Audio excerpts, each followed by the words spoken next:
hasil temuan dari teman-teman BPKP yang untuk poin 8 untuk Dinas PUPR, pembangunan infrastruktur spal dan persampahan pada Kelurahan Bukit Batu dan Kelurahan Menarong serta Kelurahan Tumbang Aruman belum di wilayah sasaran masyarakat ekstrim, miskin ekstrim di tahun 2023. Artinya kita sudah menetapkan zona ini miskin ekstrim, tapi larinya kemana-mana gitu paketnya, gitulah kurang lebih ya pemerintah sampaikan. Nah itu yang mungkin akan kita bahas Pak. Untuk terkait masalah jawaban mungkin teman-teman sudah menyiapkan untuk pembahasan dengan BPKP masing-masing. Nah tapi yang kita arahkan adalah supaya tahun depan ataupun yang akan datang, ini kan masih triwulan 2 ya Pak Sami, jangan sampai di orang Banjar itu pemarkis kalau kehilir pembangunan sasarannya kada tepat. Jadi konstituennya ya Pak Samuel, ada yang ingin didapil dia, tapi ya itu tadi kita fokus dengan dokumen yang sedang kita buat sendiri gitu. Jadi misalnya kayak Dinas PUPR sedang membuat perwali untuk spam pengembangan air minum, tapi arah air minumnya kemana gitu, jadi supaya jangan sampai meleset. Kemudian dari ketiga KPKP ya, dari Perkimtan juga sudah membuat, tapi arahnya juga kemana-mana, jadi hanya tidak sinkron. Tadi kan juga disampaikan oleh Dinas BPKP untuk Dinas Perkimtan untuk saran masukannya kemarin rencana penganggaran supaya dalam satu DPA untuk penanganan misalnya isu masalah stunting ataupun masalah kemiskinan ekstrim, fokus kegiatan itu banyakin bahannya daripada upahnya gitu. Upahnya diperkecil, bahannya diperbanyak. Kurang lebih seperti itulah ya kalau kita penanganan. Nah itu yang menjadi kendala atau konflik kita di pembangunan di Kota Palangkaraya yang akhirnya banyak tidak tepat sasaran seperti itu. Mungkin itu Bapak Ibu sekalian yang kami hormati, bahwa ini merupakan pembuka ya. Nanti saya minta tolong dari Bapak Ibu bisa menyampaikan apa saja kendala yang dapat ditemui di hasil ini. Kemudian nanti kita akan sama-sama mengkonektikan lagi program-program yang sedang berjalan. Mungkin pertama langsung ke dulu ya, ke Pak Samuel dari Dinas BPKP. Jadi untuk yang terkait dengan SPAL D itu kebetulan masuk banyak nih temuannya, tapi mungkin beberapa terkait teknis masalah lapangan. Tadi yang ada juga yang terakhir tadi sampai oleh Pak terkait dengan belum menyentuh kawasan masyarakat ekstrim. Jadi perlu kami sampaikan dengan rapat bahwa dalam perencanaan kegiatan ini kan sebelumnya direncanakan di tahun 2022 ya, di N-1 rencananya, dan waktu itu kan kita belum dapat informasi di mana kawasan yang masuk kawasan miskin ekstrim, masuk kawasan ekstrim. Samping ya, kita masuk ke arah datanya ya. Nanti ke depan kita sudah disampaikan oleh Pak Pimpinan Rapat, kita akan perhatikan ini Pak, regulasi kita Pak belum memiliki regulasi ini dari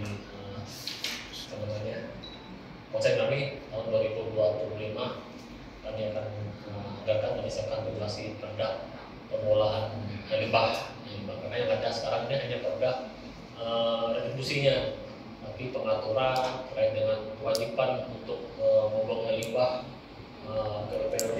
Jadi waktu di Mahir Mahar itu di eksternal, kondisi pagar sedang diperbaiki, jadi dicopot karena kita antar ke tukang las. Sama waktu itu memang tidak ada penjaganya Pak, penjaga depo, karena kami kekurangan tenaga untuk menjaga depo. Jadi jadi tim serbu yang kami arahkan ke situ. Tapi kan tim serbu ini masih dalam proses keliling waktu itu Pak. Jadi belum sampai ke depo Mahir Mahar. Jadi kendalanya itu satu, karena kami memang kekurangan tenaga, sedangkan saplas kami kan setiap tahun selalu bertambah. Tapi tenaga untuk angkutan sampah kan tidak pernah ditambah, karena tidak ada tidak ada penambahan lagi untuk tenaga kontrak. Tapi ini kita dalam jendela Pak. Sudah beres Pak, sudah diperbaiki. kemarin, makanya sekarang ini Pak. Memang kita mengerti Bu ya, ini kebetulan yang TPSR yang dibangun oleh DAK. Ya, DAK dulu. Ya. Kita lanjuti temuan BPKP, memang ini baru kami terima minggu kemarin Pak. BPKP sama ya Pak ya? Sama berarti kita diaudit sejak hampir 2 bulan, kurang lebih 2 bulan BPKP. Memang kemarin itu fokus teman-teman BPKP lebih ke arah RTLH dan juga tentang dokumen-dokumennya.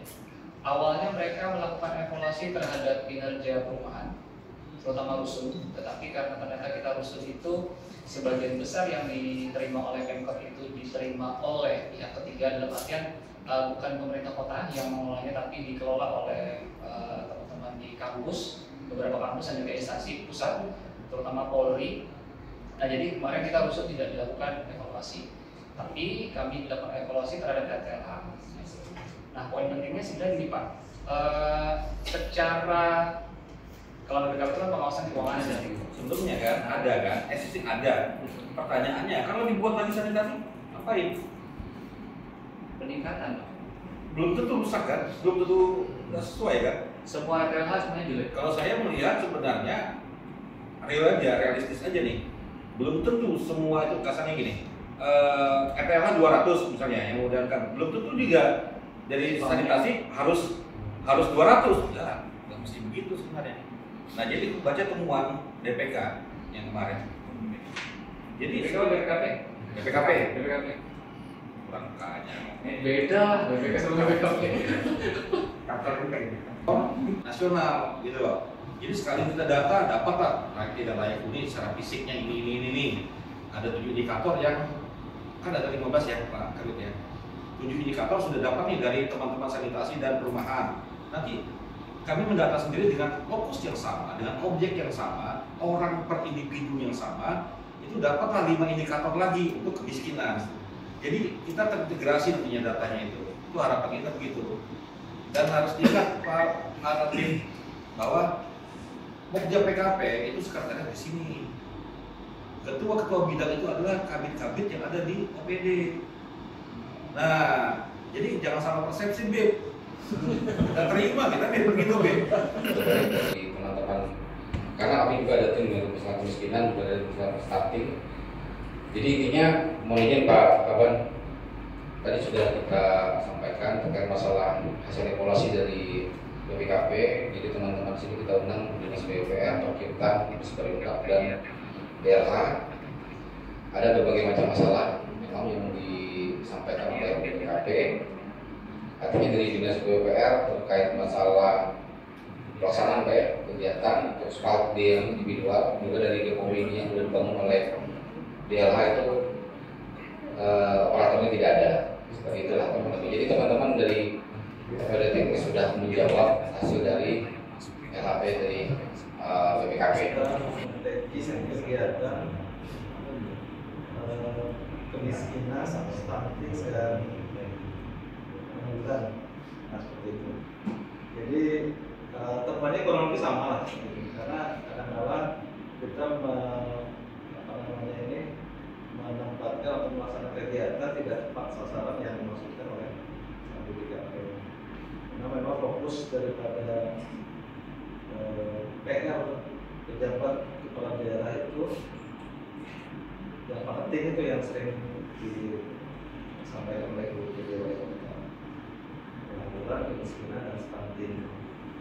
Nah, sehingga data yang sudah kami dapatkan dari Dinas Sosial yang data pandangan maksudnya dipadankan antara data DTKS dan data P3KE. Nah, data itulah yang memang seharusnya semua OPD itu cerminnya datanya di situ. Nah, kami sudah beberapa kali diskusi juga dengan bidang bahwa dibuatkan spasialnya atau petanya atau wadahnya itu di mana, di wilayah di Palangkaraya. Menghadiri kegiatan ini, saya coba mempelajari bahan dan juga hasil evaluasi, rekomendasi dari BPKP dan juga saya coba cek dengan Kabit UMKM. Ternyata betul Pak, jadi mereka sudah ada diperiksa oleh kawan-kawan BPKP dan juga menurut informasi mereka sudah memberi jawaban ya ke sana, sudah muncullah rekomendasi. Dan yang perlu saya tanyakan juga, rekomendasi ini kan perlu ditanggapi Pak. Nah, batas tanggal tanggapan ini sekitar kapan Pak? Kalau resmi nggak ada tanggal, cuma secepatnya biasanya. Secepat